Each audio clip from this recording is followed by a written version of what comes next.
Dan ini sekali lagi sangat merugikan untuk teman-teman yang mungkin baru saja mendaftar di aplikasi Kredivo. Assalamualaikum warahmatullahi wabarakatuh. Di video kali ini kita akan membahas beberapa kasus yang sedang terjadi saat ini, yaitu penipuan Kredivo, di mana ada yang mengaku CS Kredivo lalu menghubungi teman-teman dan meminta data-data pribadi, menjelaskan tentang apapun itulah tentang kelebihan Kredivo, kemudian terkesan karyawan Kredivo ataupun CS dari Kredivo. Nah, ini banyak yang tertipu teman-teman. Jadi teman-teman harap pastikan tonton video ini sampai akhir ya. Karena ternyata penipu yang ujung-ujungnya akun Kredivo itu dihack itu tidak bisa diakses, bahkan dipakai transaksi dengan nominal yang cukup besar ya teman-teman. Ini teman-teman harus waspada. Saya yakin teman-teman di sini pasti masih begitu awam ya dengan Kredivo, dan teman-teman harus lebih berhati-hati lagi. Sebenarnya enggak cuman aplikasi Kredivo ya teman-teman, mungkin juga di aplikasi Akulaku, Kredit Pintar, Ada Kami, dan pinjaman online yang populer lainnya.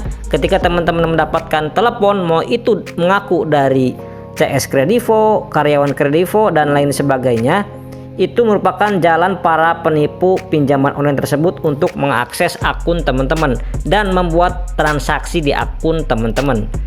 Nah, bagaimana Bang kalau sudah terlanjur kena tipu seperti ini? Apakah kita harus membayar atau tidak? Jika teman-teman tidak bayar, apa resikonya? Oke, di sini saya akan membahas masalah resiko kalau teman-teman itu tidak bayar dulu. Kenapa? Karena yang jelas ini kan bukan tanggung jawab Kredivo lagi ya teman-teman. Karena teman-teman yang memberikan data, maka Kredivo akan lepas tangan. Beberapa pengalaman orang yang melakukan atau mengalami kejadian seperti ini, tetap ya mereka itu harus bertanggung jawab atas cicilan atau pembayaran tagihan, meskipun itu tidak mereka lakukan ya, karena ya memang kesalahan ini dianggap adalah keteledoran kita memberikan data pribadi kepada orang lain. Untuk teman-teman yang mempunyai pengalaman akun Kredivonya dihack, silahkan teman-teman bisa sharing-sharing informasinya di kolom komentar. Gimana sih caranya apabila kita galbay di Akulaku tapi kita bisa meminimalisir, atau setidaknya gimana caranya agar DC enggak datang ke rumah ya meskipun kita telat bayar di aplikasi Akulaku. Di video kali ini kita akan membahas masalah resiko gagal bayar di Akulaku, karena ini banyak sekali yang bertanya ya teman-teman, yang mana sekelas Akulaku itu kan DC-nya sudah tersebar di seluruh hampir Indonesia, tapi kok bisa sih DC-nya itu enggak datang padahal sudah telat bayar selama 7 bulan lamanya, dan lokasinya juga di kota ya teman-teman, bukan di luar Pulau Jawa tapi di kota besar seperti di Bandung, Surabaya, Semarang, Jakarta, dan lain sebagainya. Nah, ini kok bisa? Setelah kita coba cari tahu hal-hal seperti ini, biasanya itu mungkin banyak sekali faktor ya.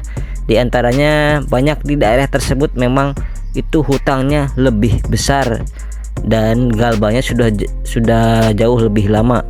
Jadi pada dasarnya ketika teman-teman itu telat bayar baru 1 bulan atau di bawah 1 bulan, untuk di Akulaku itu kemungkinan kecil sekali untuk didatangi DC lapangan. Namun untuk teman-teman yang sudah lewat 3 bulan ke atas di kota-kota besar, itu akan didatangi DC pinjaman online Akulaku. Ya sebenarnya juga tidak ada cara akurat ya teman-teman, kita tidak bisa dipastikan apakah DC tersebut bisa datang ke kota teman-teman atau tidak. Ya kalau misalkan teman-teman tidak didatangi DC ya syukur-syukur ya teman-teman. Untuk teman-teman yang mempunyai pengalaman terkait dikunjungi DC Akulaku, silahkan teman-teman bisa sharing-sharing informasinya. Misal teman-teman dari kota mana, kemudian galbaynya itu berapa, dan seperti itu ya teman-teman. Pernah nggak sih teman-teman itu diancam akan ada 10 orang langsung DC lapangan pinjol yang akan datang ke rumah teman-teman? Tujuannya adalah agar memang terlihat resmi dan agar teman-teman mulai mempertimbangkan dan memikirkan. Saya yakin teman-teman juga yang sudah menonton video ini pasti tahu kalau ini adalah merupakan akal-akalan dari DC pinjol tersebut. Dan mungkin jarang banget ya teman-teman ketika DC langsung datang sekaligus 10 orang datang ke rumah teman-teman. Misalkan teman-teman itu galbay di Akulaku, jelas itu pasti ada DC lapangannya. teman-teman galbay di Kredivo juga itu ada DC lapangannya. Nah, kalau teman-teman galbay di kayak semacam pinjaman online ada kami atau Sikas, nah itu kan masih belum terbukti ada DC lapangannya atau tidak. Sekali lagi, terlepas dari apapun ancamannya itu, DC pinjaman online itu akan datang kalau memang mereka mempunyai DC lapangannya, teman-teman.